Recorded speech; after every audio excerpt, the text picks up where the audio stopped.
Le Japon bénéficie d'une nature riche et variée. Les 4 saisons y sont bien marquées et la plupart de ces régions sont entourées par la mer et les montagnes.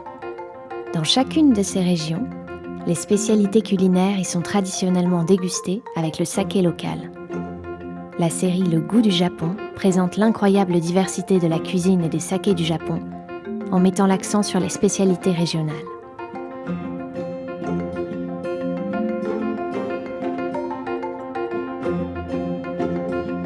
Le goût du Japon.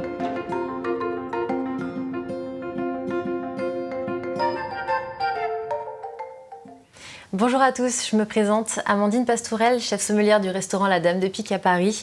Et aujourd'hui, dans cette nouvelle vidéo, Le goût du Japon, nous partons à Wakayama. Cette préfecture est l'une des préfectures les emblématiques de l'umeshu, ce produit travaillé à base de la prune l'ume japonais. Aujourd'hui, pour mettre en valeur ces produits l'umeshu, je vous présente Sarah, professeure de cuisine japonaise à Paris, qui va réaliser différents plats que nous allons mettre en accord avec les umeshu de la préfecture de Wakayama.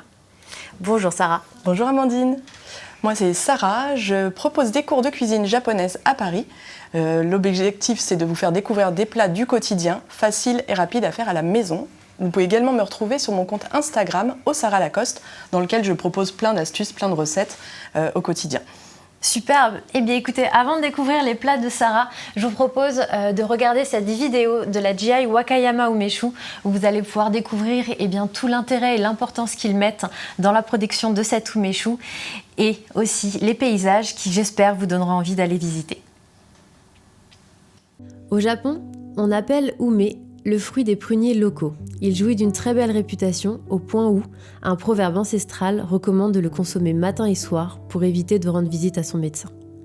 La préfecture de Wakayama se situe sur la côte occidentale de la péninsule de Kii, la plus vaste de toutes les péninsules de l'archipel, et est recouverte à 80% environ de terres montagneuses. Sa façade ouest borde les eaux qui partent de la mer intérieure jusqu'à l'océan Pacifique, tandis que les monts Kii, formant une longue chaîne de montagnes courant du nord jusqu'au sud de la péninsule, effleure régulièrement le rivage sur sa façade est, donnant un sol particulièrement riche en minéraux. C'est de la région de Wakayama que vient 65% de la production d'un fruit, la prune japonaise, ou plutôt l'ume, comme les Japonais l'appellent. L'ume est un fruit qui peut être facilement cultivé sur des terres inclinées et qui apprécie particulièrement les climats doux et pluvieux comme celui de Wakayama. La Nanko ume, variété emblématique de la prune japonaise, est caractérisée par une taille plus grosse que la moyenne, une peau fine et douce et un aspect particulièrement charnu. L'appellation Umeshu GI Wakayama a été conçue dans un souci de préserver la grande qualité des umeshu de cette région. Elle conditionne non seulement les ingrédients utilisés, mais aussi par la méthode de fabrication. Pour 1 litre de boisson obtenue, il est ainsi nécessaire d'employer 300 g de fruits. La macération doit se faire dans la région et doit durer au minimum 90 jours, durant lesquels aucune opération sur les fruits ne peut être effectuée. Par ailleurs, les prunes ne peuvent être utilisées qu'une seule et unique fois. Et les étapes de conservation et d'embouteillement doivent également être toutes réalisées dans la région.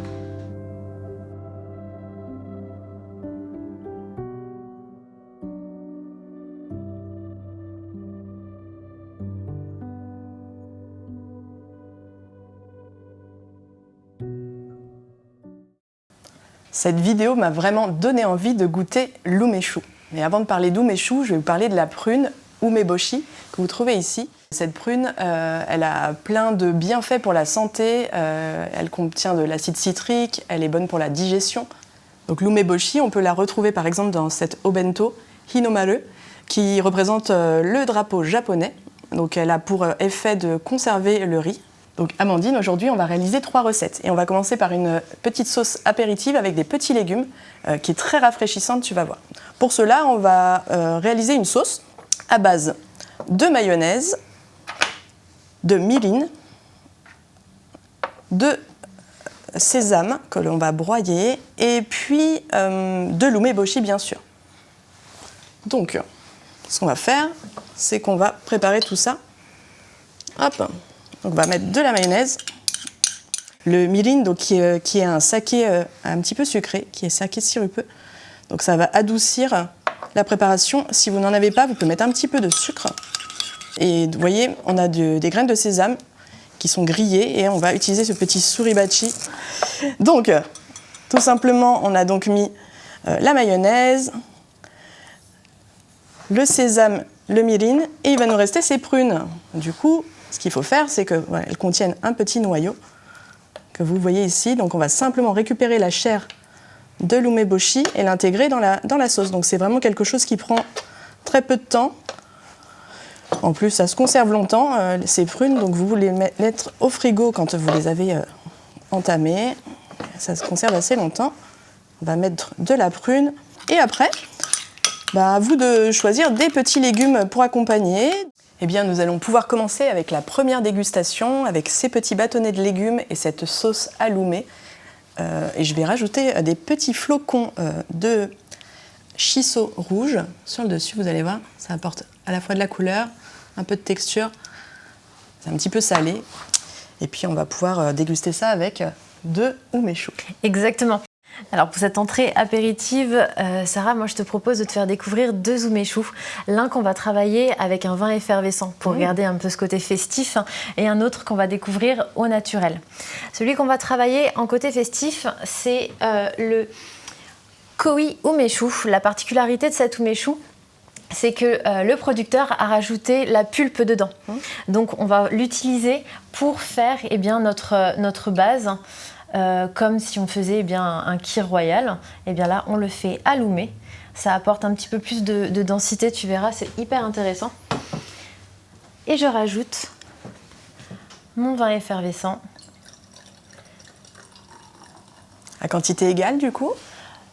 Un petit peu, on va dire un tiers de tiers, parce qu'il faut quand même qu'on ait le goût de l'oumé et la bulle, eh bien, elle va rapporter de la fraîcheur et c'est ce qui va être très intéressant, tu verras avec la petite mayonnaise que tu as faite sur l'acidulé et le grillé, eh bien, on va venir faire écho avec l'umeshu à la douceur de l'umeboshi que tu as à l'intérieur et la bulle, elle va apporter la fraîcheur pour pouvoir jouer avec le côté croquant de tes légumes et le sésame que tu as mis dans ta mayonnaise. Et le deuxième, le Beninanku umeshu. Donc lui, on va le goûter vraiment nature. Ce qui va être très intéressant dans cet accord-là, eh bien, c'est qu'on va avoir un umeshu qui est travailler sur le fruit. On a vraiment cette explosion de prunes, mais tout de même une très belle fraîcheur. Et ce qui fait toujours dans ce même registre de jouer avec le croquant de tes légumes et l'acidulé et la douceur qu'on va retrouver dans la mayonnaise. Merci. Tu vois, ce qui est super, c'est que tu as la douceur de la prune, mais tout de même la fraîcheur du vin effervescent. Et donc là, je te laisse goûter toi et moi j'arrive derrière. D'accord. T'as vu, c'est super, hein, ça fait vraiment écho. Et puis c'est pas comme si les fêtes étaient dans pas longtemps. Exactement. Donc restons sur la bulle, sur la festivité. Pourquoi pas sur une entrée apéritive, même celle-ci, aux alentours des fêtes au mois de décembre, ça peut être intéressant. Et le deuxième, tu vas le découvrir vraiment dans sa pureté. Avec un umeshu. On sent bien le fruit. Là. Voilà, un peu plus classique, mais toujours aussi très intéressant. Petite question, Amandine, au niveau de la température du coup de l'umeshu. Alors l'umeshu, c'est un petit peu dans le même principe que le vin, on peut le servir un peu rafraîchi. L'umeshu est un super produit qu'on peut soit agrémenter avec un vin effervescent, soit on peut le mettre sur glace, le travailler en gin tonic. Au lieu du gin, mettons l'umeshu. On reste aussi dans ces côtés assez festifs. Donc c'est un produit qui peut se boire au naturel ou être un petit peu travaillé avec un produit. Et c'est ce qui est super. Donc là, dans cet umeshu, tu as un alcool qui est un petit peu plus marqué, mais ce qui n'est pas dérangeant du tout. Parce qu'avec la mayonnaise, son acidité, le petit côté un peu fumé, un petit peu grillé de la sésame, eh bien, ça vient contrebalancer. Et ça vient plus apporter de la texture, un petit peu plus de rondeur. Et ce qui est hyper intéressant, et on joue toujours sur le fondant ou le croustillant de tes petits légumes. Parfait. Est-ce que ça te plaît ? Ça me plaît, c'est une belle découverte en tout cas. Super, donc alors on va pouvoir continuer. Exactement. Allez, allons-y. Eh bien, on va commencer une deuxième recette, Amandine. Après avoir donc goûté ces petits bâtonnets de légumes pour l'apéritif, on va passer à un plat de poisson. J'ai choisi aujourd'hui du maquereau. Vous pouvez également utiliser de la sardine. Donc, je vais vous expliquer un petit peu comment cette recette se fait à la maison. C'est très simple et c'est très rapide. Le maquereau en petits morceaux. Vous enlevez les arêtes avant, quand même, c'est plus agréable en bouche. Le poissonnier l'aura fait. Ah mais oui, vous allez carrément mettre les houmets directement en entier avec le noyau. Et donc dans une poêle, vous allez simplement déposer, verser de l'eau, du mirin, du saké et du shoyu à quantité égale, un petit peu de sucre, et puis déposer vos morceaux de poisson, quelques morceaux de gingembre, soit des rondelles, soit des petits morceaux coupés finement, comme ceci. Et puis, vous allez chauffer tout simplement, donc vous avez vraiment très peu d'ingrédients. Et vous allez chauffer tout ça, déposer dessus soit un petit couvercle, soit un papier sulfurisé qui va permettre de maintenir les ingrédients imbibés dans le bouillon. Donc on va mettre tout ça ensemble. Ce qui se passe, c'est que le umeboshi, ça va un petit peu casser ce côté fort de ces poissons-là qui, en général, sont la sardine, le maquereau, ça sent un peu plus de goût. Oui, voilà. Et puis du coup, le gingembre, ça se marie très bien dans ce bouillon avec l'umeboshi. Donc on fait chauffer tout ça. Une fois que le poisson est cuit, ce qui est assez rapide. J'adore le maquereau. C'est vrai que c'est un poisson qui est malheureusement assez souvent mis de côté. Et on se rend compte que dans la cuisine japonaise, c'est très très bon. Ça aime le sucré salé, ça aime la douceur, mais ça aime aussi un peu le piquant et l'acidité. Et c'est ce que je trouve vraiment superbe dans ce poisson. C'est que le Japon lui donne de nouvelles marques de noblesse. Et je trouve ça vraiment très très beau. Donc c'est vraiment une recette qui ne coûte pas cher, qui est délicieuse, que vous pouvez refaire chez vous très facilement. Super, mais écoute, je te laisse faire le dressage. Exactement. Et pendant ce temps-là, moi je vais te dire un peu les umeshu qu'on va déguster. C'est on parfait. va encore faire 2 umeshu de style totalement différent. On va en faire un qui va être un umeshu beaucoup plus porté, je vais dire, sur la fraîcheur que sur la puissance qu'on peut avoir. Et le deuxième, eh bien, on va là jouer plus avec la puissance et la rondeur et jouer réellement sur le goût de la prune et de l'umeshu. Donc le premier, le kishu roman. Cet umeshu, donc travaillé seulement avec la prune qui est macérée dans un sochu de riz. Le fait que ce soit macéré dans ce sochu de riz, ça va descendre un petit peu le titre alcoolométrique et donc apporter un peu plus de fraîcheur et d'acidité, ce qui là va être superbe pour répondre à ton maquereau. Et dans un second temps, le taru umeshu, qui lui est l'extrême opposé, où là on a un travail qui est fait sous bois, en barrique, et qui va lui porter beaucoup plus de structure, de puissance, toujours dans ce même cas, de soutenir ton maquereau et son goût, et jouer avec le sucré salé. Une belle couleur en tout cas. Ouais. Merci. Et la sauce un petit peu nappante, c'est super. Et le fait que tu aies mis en fait ces morceaux de gingembre directement crus, ils ont confit en définitive. Exactement. Donc on va avoir... Tu peux les manger avec, c'est parfait. Super ça. On commence par le premier verre. 2 umeshu qui ont été travaillés à température à servir entre 8 et 10 degrés. Donc tu vois que cet umeshu est un peu plus sec, un peu plus frais et qui fonctionne très bien. Il répond au piquant du gingembre et à la texture de ton maquereau. Du coup, tu parlais d'opposé, donc exactement. Donc celui-ci, même à la couleur, comme on l'a évoqué, on a une robe déjà qui est un peu plus marquée, légèrement ambrée. Au nez aussi, tu as quelque chose de beaucoup plus explosif, de beaucoup plus sur le fruit. On sent qu'on va découvrir un umeshu avec un peu plus de matière. Et c'est ce qui là va être intéressant pour jouer avec le goût de ton poisson et soutenir ce gingembre un petit peu confit par la cuisson. C'est chouette. Alors du coup, l'umeshu, on peut vraiment commencer à l'apéritif et puis prolonger. On peut faire tout un repas. On peut, ou sinon, jouer la surprise sur un plat. C'est ce qui est vraiment superbe. Tout à l'heure, on parlait un petit peu des fêtes avec l'umeshu qu'on a travaillé avec un vin effervescent, mais ça peut être aussi, là, on va vouloir travailler un poisson pendant les fêtes. Allez hop, on joue sur un umeshu avec cette certaine fraîcheur. Enfin, ce qui est superbe, c'est que c'est pas forcément parce que c'est sucré, que ça va avec un dessert. Et c'est ce qui est génial, et c'est ce que G.I. Wakayama fait dans ses umeshu, c'est qu'il y a un travail du produit, il y a un travail du fruit qui fait que, eh bien, on peut vraiment le découvrir à tout moment du repas.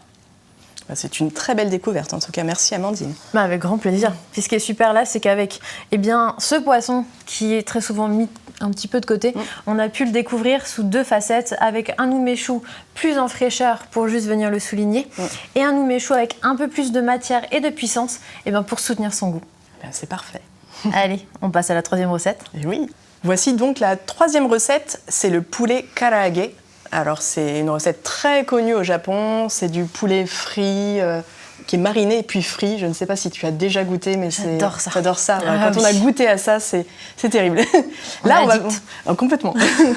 Et donc du coup, on va réaliser aujourd'hui une sauce pour accompagner le karaage, une petite sauce avec 2 lumé boshi. Ne l'oublions pas. On va mettre du bouillon d'ashi. Alors on est vraiment sur les bases de la cuisine japonaise. On va rajouter du shoyu, donc de la sauce soja, qui est bien sûr salée, pas de sauce sucrée. Un petit peu d'huile de sésame, ça c'est vraiment quelque chose à avoir dans sa cuisine.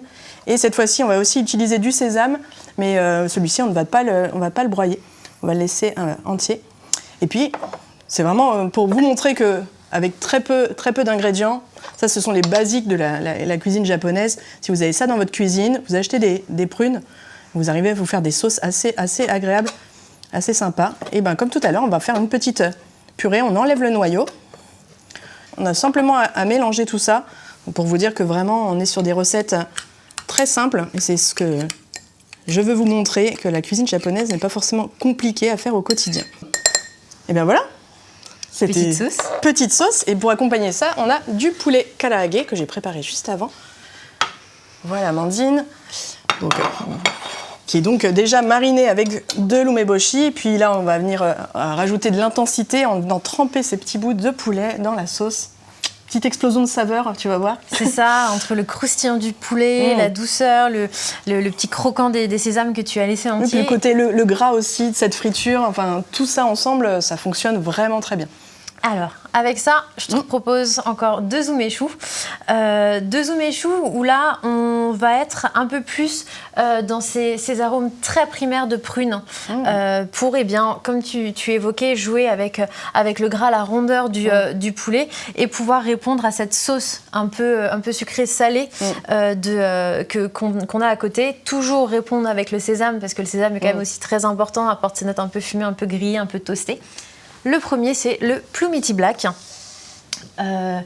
Super umeshu qui est travaillé avec des prunes vraiment à maturité pour apporter cette douceur, mais garder tout de même la fraîcheur. C'est ce qui est vraiment superbe à Wakayama, c'est ce travail du fruit, de la maturité du fruit et de la fraîcheur pour vraiment faire des équilibres. Et le deuxième, l'umekoshu, où là on va avoir une notion de la prune beaucoup plus explosive. Tu vas vraiment avoir ce sentiment de croquer dans la prune, et ce qui va être superbe pour jouer avec ces jeux de texture qu'on va avoir entre le croquant, le croustillant, la rondeur et la petite touche acidulée de ta sauce. Donc, ce qui joue entre les différents umeshu, il y a la quantité de sucre, il y a... En fait, l'umeshu... Quelles sont les variantes que l'on peut avoir du coup sur les différents... Le premier, c'est la maturité de ton fruit. C'est vrai que la prune doit vraiment être à maturité. Certains vont peut-être la récolter un petit peu plus tôt, mais à Wakayama, le but est vraiment que dans le verre, tu aies le fruit et pas qu'il y ait de furiture autour. Et ça, c'est ce qui est superbe. Ensuite, le deuxième point, c'est dans quoi la prune va être macérée. C'est là où on va jouer très souvent après sur les taux d'alcool. On peut avoir des umés qui vont être macérés dans du saké, on peut avoir dans des sochu. On sait que le sochu a une gamme très large de produits de base, donc ça peut être du riz, de la patate douce qui vont apporter des arômes différents. Et la troisième notion, bien entendu, c'est ce sucre. Ce sucre qui est juste là en parcimonie pour faire, on va dire, un complément si besoin. Mais c'est tellement rare parce que la prune est normalement à maturité et elle a déjà assez de sucre qui reste très intéressant. l'impression de croquer dans... Ce que je t'ai dit, dans le fruit, voilà. dans cette nouvelle gamme, on va vraiment avoir l'impression de croquer dans les fruits. Et c'est ce qui va être superbe pour pouvoir jouer avec le poulet et ses différentes textures. Et puis c'est surprenant de boire ça, qui est quand même assez sucré, sur ce plat. Et ça peut étonner...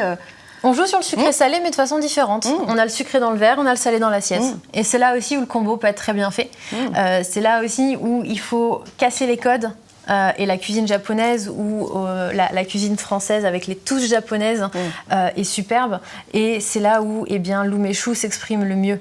On n'a pas forcément besoin d'avoir du sucre dans l'assiette, comme on a dit tout à l'heure, et du sucre dans le verre. Exact. Là, on joue sur les opposés, car les opposés s'attirent.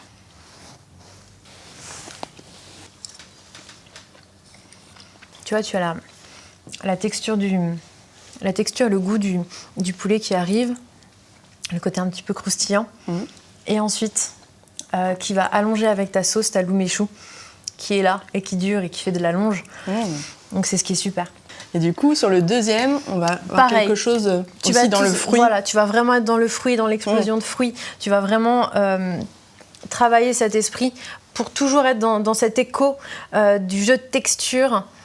Parce que tu peux aussi te rendre compte que les umeshu ont des textures aussi un peu rondes. On n'est jamais dans le sirupeux, on n'est jamais dans le trop sucré. Il y a toujours de très très beaux équilibres. Et donc c'est là où l'umeshu est aussi très intéressant pour le jeu des textures avec les plats que tu as choisis. Le maquereau tout à l'heure, là le poulet, c'est vrai que l'umeshu répond très bien à ces textures.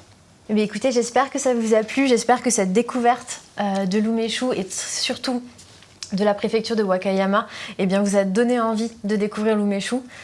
Dans quelques semaines, on est à la période des fêtes. Alors pourquoi pas vous faire plaisir, faire découvrir à vos amis, à vos familles l'umeshu. Est-ce que tu aurais quelques petits twists à nous donner, quelques idées dans notre cuisine française où l'umeshu pourrait s'accommoder ? Je pense justement, on parlait de poulet sur une volaille. On pourrait vraiment jouer sur utiliser l'umeboshi et du coup venir appuyer avec le goût de l'umeboshi. Oui, tout simplement. Oui. Après, c'est vrai que on est français, on est chauvin, on aime beaucoup le fromage. Et vous verrez aussi que l'umeshu avec les fromages, que ce soit le fromage de chèvre, que ce soit le bleu, si on veut travailler sur des pâtes persillées ou même fleuries, de très jolis camemberts, de très jolis brie, pour impressionner les amis, la famille ou juste pour se faire plaisir en amoureux, c'est superbe. Donc je pense que c'est j'ai envie de tester ça. Ouais, et puis les cadeaux à faire à Noël, une petite bouteille d'umeshu pour surprendre. Oui, ça change exactement. Il faut un petit peu casser, comme tu disais, casser les codes et se faire plaisir. Pourquoi pas se faire un petit umeshu en apéritif à Noël. Ouais. On sait qu'on peut mettre un petit peu de bulle pour rester festif. En plus. Et c'est ce qu'il faut. Eh bien écoutez, on vous remercie. On espère que vous a fait passer un très bon moment, que vous allez refaire les plats de Sarah. Vous avez vu la simplicité. C'est superbe. À refaire dès ce soir ou demain à la maison. Je compte sur vous. Oh oui. Et allez découvrir l'umeshu de Wakayama. Merci. Merci à vous.